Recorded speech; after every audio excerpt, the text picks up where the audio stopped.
There are certain woods that do not simply grow, they remember.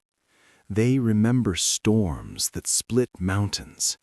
They remember prayers whispered before language had names. They remember hands, human and divine, that touch them with intention. And among all trees ever known to humanity, cedar stands apart. Not as timber, not as material, but as testimony. The tree that carried thunder. Long before blueprints, before temples had corners, before kings carved their names into stone, cedar was already ancient. Its roots drank from eras we no longer remember.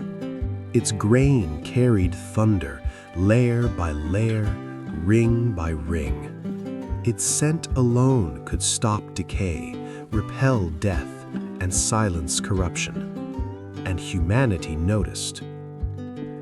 In the cradle of civilization, Mesopotamia, modern Iraq, Syria, and Anatolia, cedar did not belong to forests. It belonged to the gods. In lands where trees were scarce and survival brutal, a single cedar rising skyward felt impossible, so they named it what it was: sacred, untouchable, alive with power. A tree worthy of the gods. To the Sumerians, the Akkadians, the Assyrians, the Babylonians, cedar was not harvested, it was approached. Its straight trunks defied chaos. Its aroma purified rot and fear. Its endurance mocked death itself. Cedar became the symbol of immortality, divine authority, protection against decay, physical and spiritual. Temples were lined with it. Thrones were carved from it. Gods were believed to dwell within it.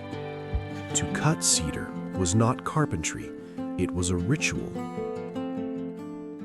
And then there is Gilgamesh, one of the oldest stories ever told. In the Epic of Gilgamesh, the hero and his companion Enkidu journey not to conquer a city, but to enter the cedar forest, a place no human was meant to tread. Guarded by Humbaba, a monstrous spirit appointed by the gods themselves. The tablets describe the forest like this: the cedars were tall as the heavens, their fragrance sweet, their presence overwhelming. These were not trees, they were pillars of cosmic order. When Gilgamesh raises his axe, the earth trembles, because cutting cedar was not theft from nature, it was rebellion against the divine. And though the heroes succeed, the story reminds us, every act against the sacred demands a price. That's how powerful cedar was. Now here is where the story deepens.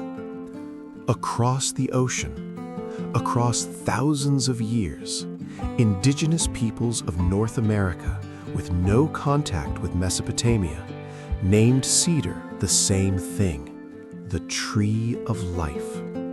Not coincidence, memory. Cedar was used to protect villages, cleanse sickness, call in good spirits, strengthen courage, and ground wandering minds. It was burned when a child was born. It was carried when a warrior left. It was present when a soul departed. Cedar did not just protect space, it taught people how to stand strong. The smoke that clears worlds. When cedar burns, it doesn't scream, it whispers. Smoke cleansing, often called smudging, was never about superstition. It was about intentional breath. You light the cedar, you let it smolder, you guide the smoke slowly around the body, the room, the threshold. corners, doorways, places energy likes to hide. And as the smoke rises, you speak, not loudly, but clearly. What no longer serves me may leave. What protects me may stay. A window opens, not just for air, but for release. Cedar doesn't rush. It grounds. In cedar baths, in steam, in quiet inhalation, the mind loosens its grip. The body remembers safety. The nervous system exhales. Used carefully and respectfully, cedar reminds us of something modern life forgets. Strength does not come from tension. It comes from rootedness. Protection.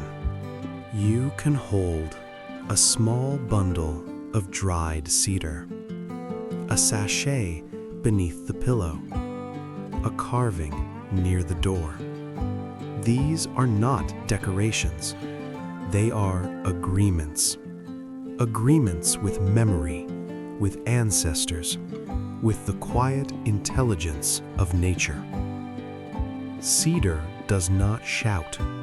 It stands, and in standing, it protects. If you ever feel lost, mentally, creatively, spiritually, sit near a living cedar. Do not ask questions. Just breathe. You may notice your thoughts slow, your spine straighten, your fear soften. That is cedar doing what it has always done, holding the line between chaos and order. The work we do today, with our hands, our tools, our creativity, echoes backward into myth and forward into legacy.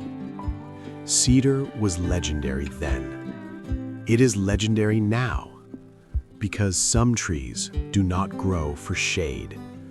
They grow so humanity never forgets what strength truly looks like.